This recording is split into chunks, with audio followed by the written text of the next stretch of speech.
Hey guys, Chris from Virtual Motorsport Mentor. We are here for track guide week 10 at Sebring International Raceway. So I'm pretty excited for this one. I've spent a lot of time at this track over the years. It's a track I feel very comfortable at. I've had very good success at the 12 hour. So I'm pretty excited to bring you this guide this week. So same as always, Mercedes AMG GT4, fixed setup. We're running late afternoon, which is not quite where the race start time. It's closer to sunset, but I wanted to do it a little bit earlier so I could show you some visual um, cues on the track just in better daylight than it would be if it was at sunset and the sun was going down. So we'll probably still get a bit of sun on that back stretch down to the hairpin, but we'll still be able to show you a lot of it. So without further ado, we will roll down into turn one and we'll show you what we're doing. So Alright, so as you come off the last corner, you're sort of to the left-hand side, so you want to gradually start to move to the right-hand side, so you're setting yourself up at the wall. There's this little kink in the wall here. You've got to be really careful of this because you want to be close to it, but it can catch the car, especially in the rear, and sort of spin you into the fence. As you're coming under the bridge, get as close to the wall as possible, and then you'll start to notice the wall starts to kink back out. So I use just as the kink's starting as the braking zone. So about here, it's sort of there's not a lot of markers here. It's a feel corner because you want to carry that momentum through turn one quite well. So fifth gear as you're coming in here, and you brake the car. I go down 2 gears with my preference. I like to sort of use a little bit of engine, get the car to over brake, and then I accelerate through the corner. So as I come in, you want to get as close to the wall on the left hand side as possible. So you're on the right. Once the pit wall ends right here, you start to turn the car at the corner. You want to cross as hard as you can.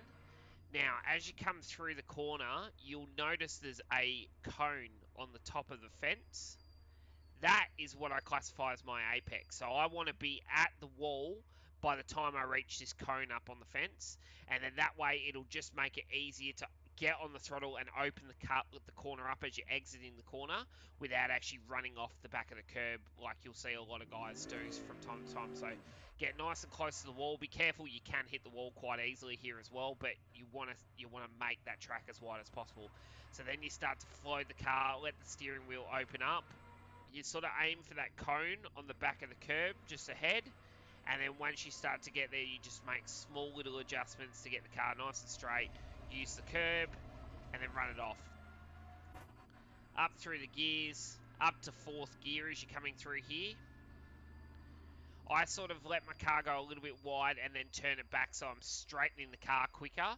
So then when I attack, it's a big heavy braking zone here. So at the 2 cone here, this is where I brake from fourth back to second gear.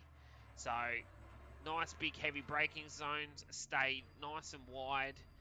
I turn in just as the bitumen patch starts to change and it goes to like that concrete patch through this turn. Turn in. You can hit the curb here. I prefer to hit the curb on the back part here if I'm going to hit it, just to try and straighten the corner up going into the next section. So clip the curb there. Nice straight wheel, little bit of curb here, and then try and set yourself up so you're on this side of the track as much as possible so you can open the corner up. Second to third gear in between that change as well. Now, some people go back to second, some people stay in third in this corner. It's very much a personal preference corner. For myself personally, I like third. It just gives me a little bit better drive traction on the exit of the corner, and probably because I hold a little bit more entry momentum into the corner as well. I don't like to overbrake the car and downshift a lot. I try and keep flow and momentum through this corner, so stay nice and wide. Third gear, and then you want to sort of wait until the house in the distance, which you might not be able to see at the moment because the sun is in the worst possible position, but you want to like wait until you're past it. There's a nice little crack on the road just in front there, just sort of off to the left hand side of my dash.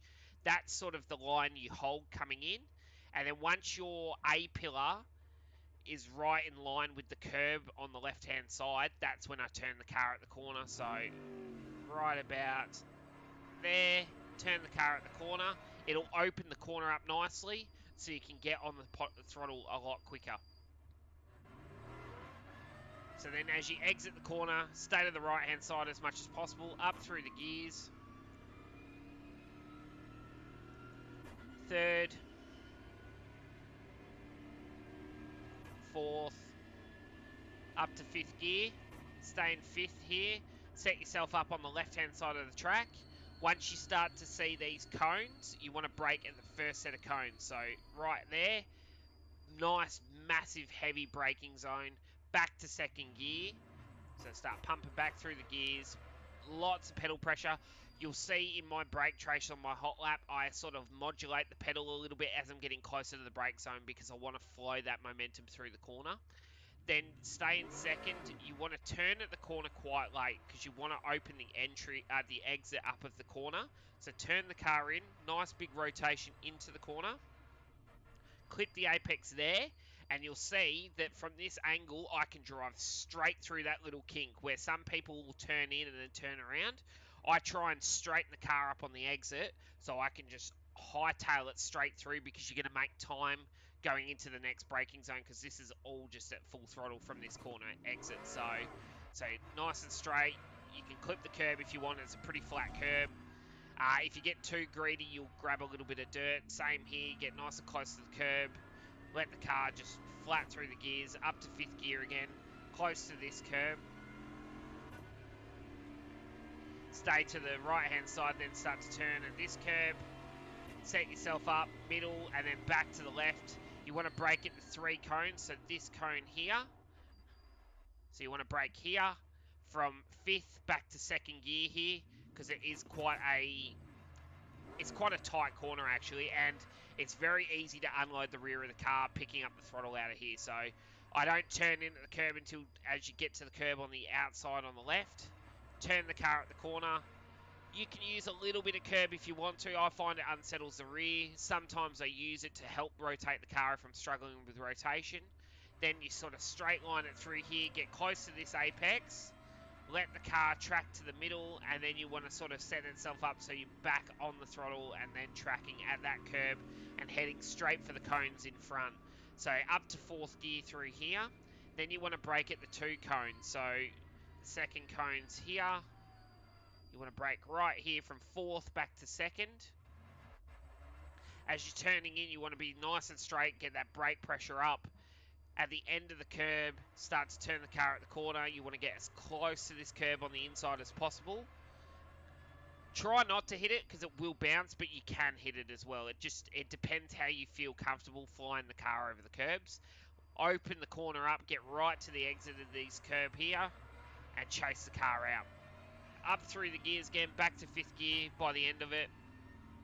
You want to just straight line heading towards the right-hand side of the circuit again, because you want to get to the right-hand side by the time you get to this curb on the exit here, which will then sort of allow you to go straight from here, clip this curb here, let the car track to the middle of the circuit, so you can square the car up on the braking zone coming up, then turn it back towards the curb, stay on the left-hand side of the circuit, brake at the 2 cone again, so 5th back to 3rd, so brake there, back to 3rd gear. Now this one's a bit tricky. There's a couple of ways you can go at this, but I find the best way is to sacrifice your entry here to maximize your exit onto the back straight. So 3rd gear, more brake pressure, get the car retarded and slowed down more so you can get over this curb like this.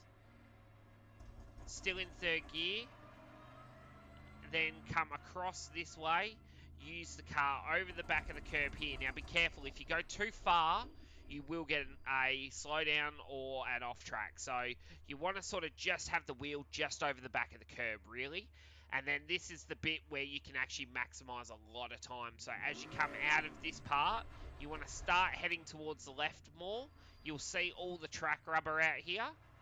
And then once you get to the blue wall on the inside, so it's like white, blue, white, there's a nice chunk just before the flag stand on the inside of the corner. that's when you start to turn the car once you get to that blue section. And you can turn anywhere from 1 to 2 meters in that sort of area and you'll hit the apex. So then from there, third gear still, turn the car at the corner. You can run 2 wheels over the back of the curb here. Get the car squared up nice and straight, 100% throttle nice and early, over the back of this curb, and then pick the throttle up, all the way up through the gears again, up to 5th gear.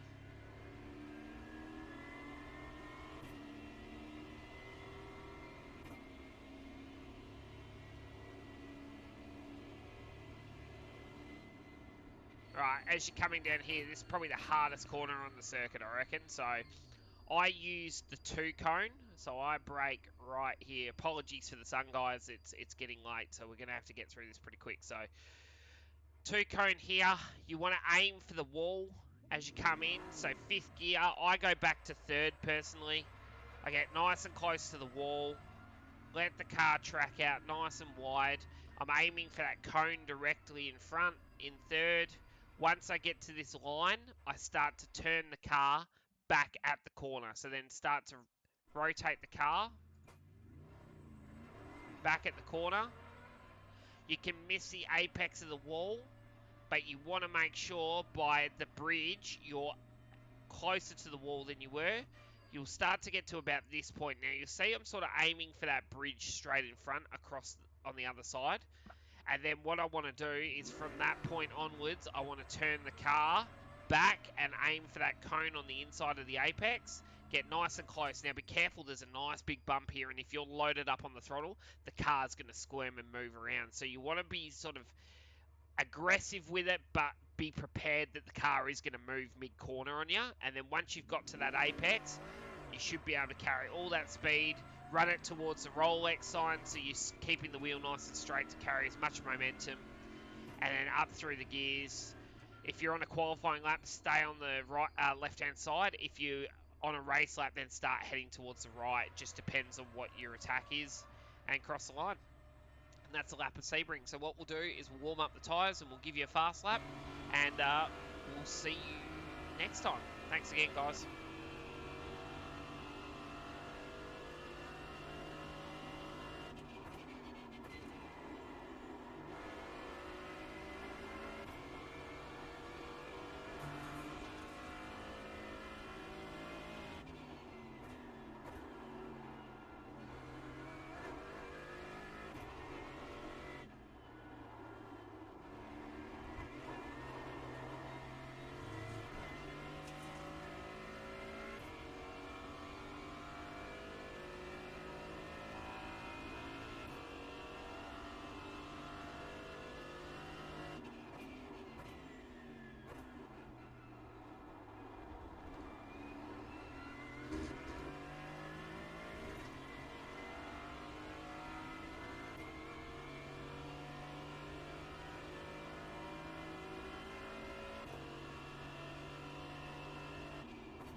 And that's a lap of Sebring.